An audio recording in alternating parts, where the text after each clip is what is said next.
Okay, I was going to get to that at some point, but yeah, we can go right into that now if you want to. Yeah, let's get into it. Where do you want to start? Uh, okay, so I started this I started this project in November, okay? Okay. And I started it as like, does this even work? Like, can I get a screen printed Mhm, to my screen? Like a Wayland Surface. Can I render that to Mac OS mhm, and or to iOS? And it just so happened that if you use AI, you can get it done in a weekend. So I made my first Reddit post. Oh, I got Wayland on Mac OS in a weekend. mhm, You know, well, what did you do? uh, I do have to do the disclaimer. I used a lot of AI there. mhm, I am a student. I'm still learning how to program. I am still learning C, and I'm still learning Objective C and the macOS platform and all the macOS frameworks and ecosystem and how they work over here. mhm, And using AI is going to really push forward this project until we reach a point where it just kind of works everywhere. And mhm, that comes with the added bloat that happens every time you use AI. And I am about 1,500 bucks deep into this project of my own money, and I'm releasing it for free for everyone to use and check out the open source code mhm, mhm. because I believe in FOSS. Um, so I just want to mention that I know a lot of people are going to be upset when they hear that I've been using AI. Um, but again, like I'm one person, and I just want you to not think about implementation detail. I really want your viewers to think about this as what is possible. What Mhm, can I run on iPhone? What can I run on my Android phone? What can I run on macOS? None of it was possible before, mhm, and now I'm making it possible with or without AI. Like I want this to happen today. I don't want to wait till someone else does it mhm. because chances are no one's going to do it for iOS. And that's just going to be something that I pour my heart into. So, You said you're a student. How old are you right now? so I'm 26 right now. Oh, Oh, okay. uh, yeah, I'm Sorry, I 26, thought you were younger and when you said that. no, I'm trying to get out of here by 2027. We'll see how that goes, Mhm. but really, like I'm busy, That's fair. That's and fair. this is my hobby. But ambition wise, if I can't get a job, I really want this to be what I do. I Mhm, really want to make Wayland available for Mac and just be the pioneer for all of this. And I hope I can get some funding for such a thing. But mhm, right now, it's just however it goes forward. Whether people support me or not, I just want it done. mhm. Yeah.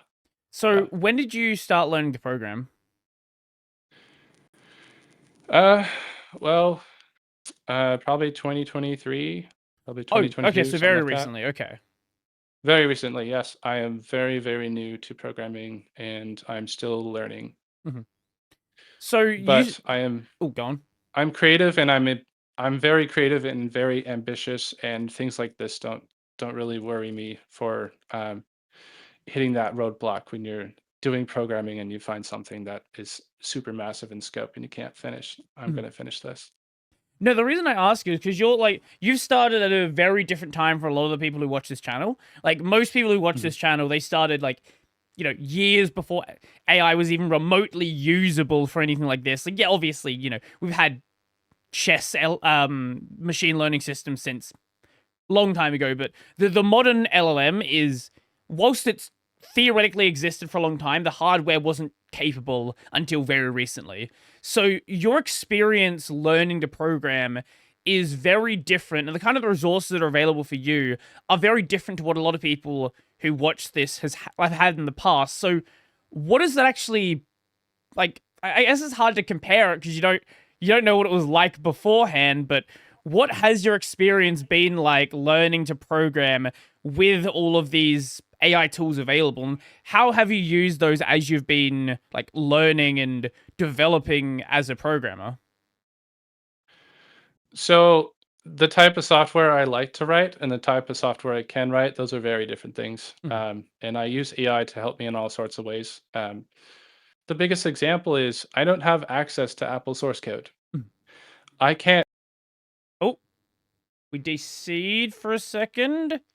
Discord's we my camera's frozen.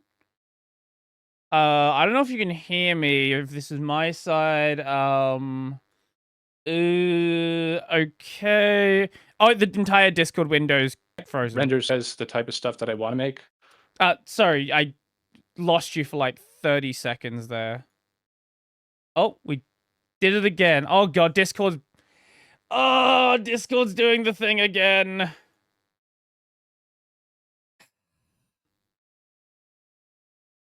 Okay.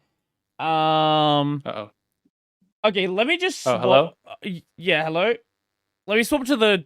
I'm gonna swap to the web client because I've been having these problems with the Hi. desktop client recently. Here, give me a minute. Okay. Apologies for the technical difficulties.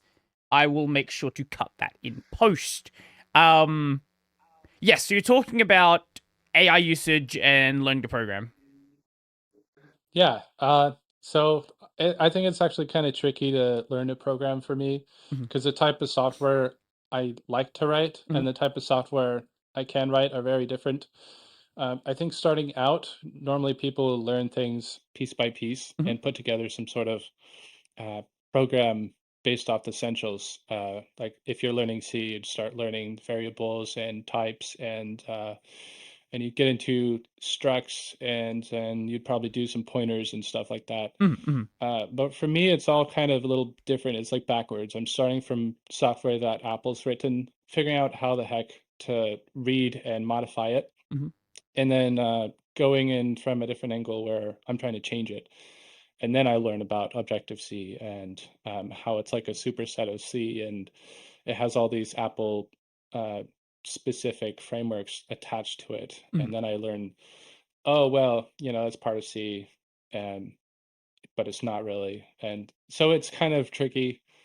AI really helps me because the type of software I like to write with no access to source code, I can kind of like review some private APIs and stuff, and it really helps me dig into and understand what some of the methods might be that I'm using when I'm reverse engineering. mhm, mhm, So if I'm using IDA or something like Hopper mhm, disassembler, I can go ahead and take the DYLD shared cache and decompile it and find AppKit framework and dig into all its class names and find out what it does and look at this tree structure and all that.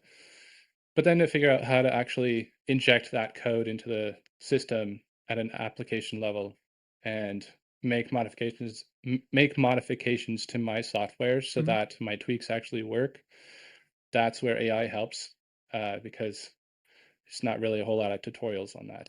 mhm, mhm, So yeah, and if I was on Linux, it'd be a whole different situation. I'd probably just stick with NeoVim and develop more Nix stuff and go ahead and learn C that way with the regular GNU compiler. And I feel like I would like to do that at some point. I'm just so busy, and I really, I really appreciate Linux, and I want that experience on my Mac with the battery life it's got. mhm, mhm, And I got the whole ecosystem of iOS, you know, Apple products, and I'm just sick of it having to not do what I want. And I'm here to change that for not just myself, but for everyone. mhm, mhm, AI helps you do that. mhm, mhm, Helps. And I know that not a lot of people actually have learned to code with AI, and you started with resources, and I kind of feel like that's the right way to do it.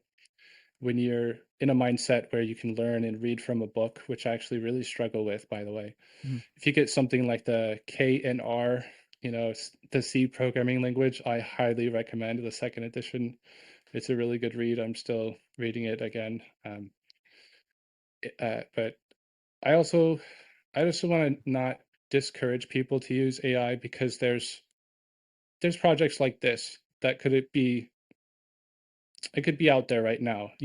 Anyone besides me could go out there and learn how to make a Wayland compositor using AI. mhm, There's so many things that since I started this in November, I didn't know what Wayland protocols were. mhm, I didn't know what a surface was or the concept of seats.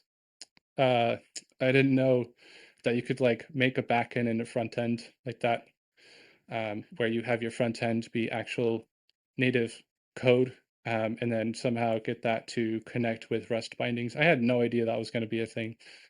Um, Wayland is like super big and super scary, and I just encourage people to go and try just asking Google or AI if you really want to how the heck to do it, Mhm.